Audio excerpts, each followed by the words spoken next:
ഇതെങ്ങനെയാണ് രജിസ്റ്റർ ചെയ്യാന്നുള്ളൊരു ചോദ്യം പലരും ചോദിക്കാറുണ്ട്.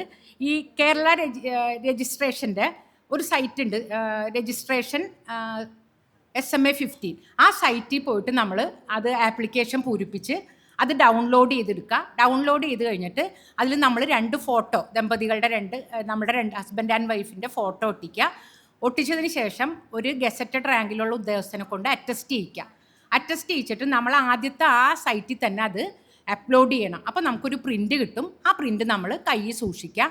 1 മാസത്തെ നോട്ടീസ് പീരീഡാണ് നമുക്കിതിനുള്ളത്. ആ 1 മാസത്തെ നോട്ടീസ് പീരീഡ് കഴിയുമ്പോൾ അവരവിടെ ബോർഡിലിടും എന്നൊക്കെ പറയുന്നുണ്ട്. നോട്ടീസ് പീരീഡ് കഴിഞ്ഞാൽ നമ്മൾക്ക് 3 സാക്ഷികൾ വേണം. അത് ഇന്ത്യൻ പൗരനായാൽ മതി, ജാതി മതം ഒന്നും വിഷയമല്ല.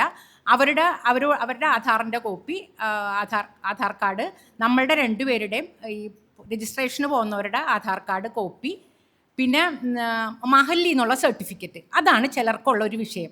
മഹല്ലിന്ന് ഞാൻ നേരത്തെ പറഞ്ഞതുപോലെ രണ്ടാമത് വിവാഹം കഴിക്കുകയല്ല, നമ്മളുടെ ആശീർവദിച്ച വിവാഹം, അതായത് ക്രിസ്ത്യൻസിൻ്റെ ആണെങ്കിൽ അവരുടെ പള്ളി വഴി ആശീർവദിച്ച ആ വിവാഹം രണ്ടാമത് രജിസ്റ്റർ ചെയ്യണത്. അപ്പം നമ്മൾക്ക് പള്ളിയിൽ നിന്നുള്ള ആ കടലാസ് വേണം. മഹല്ലിൽ നമ്മുടെ വിവാഹം കഴിഞ്ഞിട്ട് അപ്പോൾ അത് ചോദിച്ചു പോകാൻ പലർക്കും പേടിയുണ്ട്. പള്ളിക്കാരെന്തിനാന്ന് ചോദിക്കും. പിന്നെ ചിലർ പള്ളി കമ്മിറ്റിയിലുള്ളവരായിരിക്കും, അപ്പോൾ കമ്മിറ്റിയിൽ നിന്ന് പുറത്താക്കും, കമ്മിറ്റി വിശദീകരണം ചോദിക്കും എന്നൊക്കെ പറഞ്ഞിട്ട് ചോദിക്കുക. അങ്ങനെയുള്ളവർക്ക് നോട്ടറി അറ്റസ്റ്റ് ചെയ്ത നമ്മൾ ഒരുമിച്ച് ജീവിച്ചിരുന്നവരാണെന്നുള്ള നിലക്ക് നോട്ടറി അറ്റസ്റ്റ് ചെയ്ത ഒരു സർട്ടിഫിക്കറ്റ് ആയാലും ഇതിൻ്റെ കൂടെ വെച്ചാൽ മതി. പിന്നെ നമ്മളുടെ കയ്യിൽ 50 രൂപയുടെ ഒരു മുദ്രപത്രം, ഇപ്പോൾ ഈ പേപ്പറാണ് അത്, അതിൻ്റെ നമ്മൾ ഹസ്ബൻഡും വൈഫും ചേർന്നിട്ടാണ് അത്. 1-ാം പാർട്ടി 2-ാം പാർട്ടി ഹസ്ബൻഡ് ആൻഡ് വൈഫായിരിക്കണം. അങ്ങനെ വാങ്ങണം. 30 ദിവസം കഴിഞ്ഞാൽ, 30 ദിവസത്തെ നോട്ടീസ് പീരീഡ് ഉണ്ട്. 30 ദിവസം കഴിഞ്ഞാൽ എന്നാണെങ്കിലും നമുക്ക് സബ് രജിസ്ട്രാർ ഓഫീസിൽ ചെല്ലാം, സാക്ഷികൾ ഉണ്ടാവണം. ഇതൊക്കെ ആയിട്ട് ചെന്ന് കഴിഞ്ഞാൽ അവിടെ നിന്ന് നമുക്ക് രജിസ്ട്രേഷൻ ചെയ്ത് കിട്ടും. പക്ഷേ പണ്ടില്ലാത്തതിൽ നിന്ന് ഇപ്പം നമുക്കൊരു നേട്ടമുള്ളത് എന്താണെന്ന് വെച്ചാൽ നമ്മളുടെ മക്കളെ നമ്മൾക്ക് ആ സർട്ടിഫിക്കറ്റിൽ ചേർക്കാൻ പറ്റും. നമ്മുടെ മക്കളുടെ 2-3 പെൺമക്കളുള്ളവരാണെങ്കിലും ആൺമക്കളുള്ളവരാണെങ്കിലും മക്കളുടെ ബർത്ത് സർട്ടിഫിക്കറ്റ് അതും കൂടി കൊണ്ടു ചെന്നാൽ നമ്മൾക്ക് അവർ തരണ ആ സർട്ടിഫിക്കറ്റിൽ നമ്മളുടെ മക്കളെയും കൂടി അവർ ചേർത്ത് തരും. അപ്പം അതുകൊണ്ട് ഇത് പലരും ഉന്നയിക്കുന്ന ഒരു വാദഗതിയുണ്ട്. ഇത് വെറുതെയാണ്, ഇങ്ങനെ രജിസ്റ്റർ ചെയ്തതുകൊണ്ട് ഒരു കാര്യമില്ല. രജിസ്ട്രേഷന് മുമ്പുള്ള മക്കൾക്ക് ഈ ഇസ്ലാമിക ദായക്രമം ഒരിക്കലും ബാധകമാവുക. ഇപ്പം നമ്മൾക്കൊന്നും ഇനി മക്കളുണ്ടാവാനുള്ള വിദൂര സാധ്യത പോലും ഇല്ല. അപ്പം അത് കഴിഞ്ഞിട്ടുള്ള മക്കൾക്കാണ് ഇത് ബാധകമാവുള്ളൂ. അല്ലാതെ അതിനു മുമ്പുള്ള മക്കൾക്ക്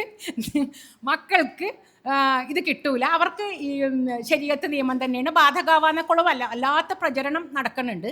അത് ഈ കൊടുങ്ങല്ലൂർ നമ്മളുടെ ഈ രജിസ്ട്രേഷന് ശേഷം അവിടെ മുജാഹിദുകാർ സമ്മേളനം നടത്തിയിട്ട് പറഞ്ഞത് ഇതാണ്, ഇത് വെറുതെയാണ്, ഷുക്കൂർ വക്കീൽ പൊട്ടനാണ് എന്നൊക്കെ പറഞ്ഞിട്ടാണ് അന്ന് സെമിനാർ നടത്തിയത്. പക്ഷെ നമ്മൾ വില്ലേജ് ഓഫീസിൽ നിന്നൊക്കെ കൃത്യമായിട്ട് ഒരു ക്ലാരിഫിക്കേഷൻ്റെയും ആവശ്യമില്ലാത്ത വിധത്തിൽ നമ്മളത് ക്ലിയർ ചെയ്തിട്ടുള്ളതാണ്. അത് മാത്രമല്ല, നമ്മളിപ്പോൾ ഈ മൂവ്മെൻറ്റിന് ശേഷം ഞാൻ വഴി നമ്മൾ ഈ ഫോർജമ്മിൽ ഇങ്ങനെ എന്നെ വിളിക്കും, നമ്മൾ പറഞ്ഞു കൊടുക്കും. ഈ ചേരാനല്ലൂർ സബ് രജിസ്ട്രാർ ഓഫീസിൽ രജിസ്റ്റർ ചെയ്ത ഒരു സ്ത്രീ, ഭർത്താവ് സുഖമില്ലാതെ കിടക്കുമ്പോഴാണ് അങ്ങനെ രജിസ്റ്റർ ചെയ്ത്, കുറച്ച് കഴിഞ്ഞപ്പോൾ പങ്കാളി മരണപ്പെട്ട്. അതേപോലെ തന്നെ ഈ തൃശ്ശൂർ ജില്ലയിൽ തൃശ്ശൂർ ജില്ലയിൽ കൊടുങ്ങല്ലൂർ തന്നെയാണ്, വള്ളിവട്ടം, അവിടെ ഏതോ ആ ഭാഗത്ത് ഇതേപോലെ ഒരു സ്ത്രീ രജിസ്റ്റർ ചെയ്ത് ഭർത്താവ് മരണപ്പെട്ട് 2 പേർക്കും വില്ലേജ് ഓഫീസിൽ നിന്ന് അവരുടെ ഈ സ്ത്രീയും മക്കളും മാത്രം ലീഗൽ ഹെയർ ആയിട്ട്. അതാണ് നമ്മൾ മനസ്സിലാക്കേണ്ടത്. മറ്റേത് നമ്മളുടെ പങ്കാളി മരണപ്പെട്ട്, ഞാൻ മരണപ്പെട്ട്, ഇസ്മയിലിനാണ് എപ്പോഴും മരിപ്പിക്കണത്, ഇപ്പം ഞാൻ തന്നെ മരിക്കുക. ഞാൻ മരണപ്പെട്ട് കഴിഞ്ഞാൽ എൻ്റെ ലീഗൽ ഹെയർ സർട്ടിഫിക്കറ്റിന് വേണ്ടി ഇസ്മയിൽ ചെന്ന് കഴിഞ്ഞാൽ അതിൽ വരണ ആളുകൾ എൻ്റെ ഹസ്ബൻഡ്, എൻ്റെ 2 പെൺമക്കൾ, എൻ്റെ സഹോദരങ്ങൾ, എൻ്റെ സഹോദരിമാർ, എൻ്റെ ഉമ്മ. അപ്പം മുസ്ലിം ആണെന്ന് അറിഞ്ഞു കഴിഞ്ഞാൽ പിന്നെ അപ്പോൾ ലീഗൽ ഹെയർ സർട്ടിഫിക്കറ്റ് അങ്ങനെയാണ് വില്ലേജ് ഓഫീസിൽ നിന്ന് തരുള്ളൂ. നമ്മൾ ഈ സർട്ടിഫിക്കറ്റ്, ഈ വിവാഹം രജിസ്റ്റർ ചെയ്തതിൻ്റെ സർട്ടിഫിക്കറ്റ് വെച്ച് കഴിഞ്ഞാൽ പിന്നെ ലീഗൽ ഹെയർ ആയിട്ട് വരണത് എൻ്റെ മക്കളും എൻ്റെ പങ്കാളിയും മാത്രമാണ്. ആ ഓഹരി എങ്ങനെയാണെന്നുള്ളത് പിന്നീട് ബോബിക്കുഞ്ഞു വക്കീൽ പറയും.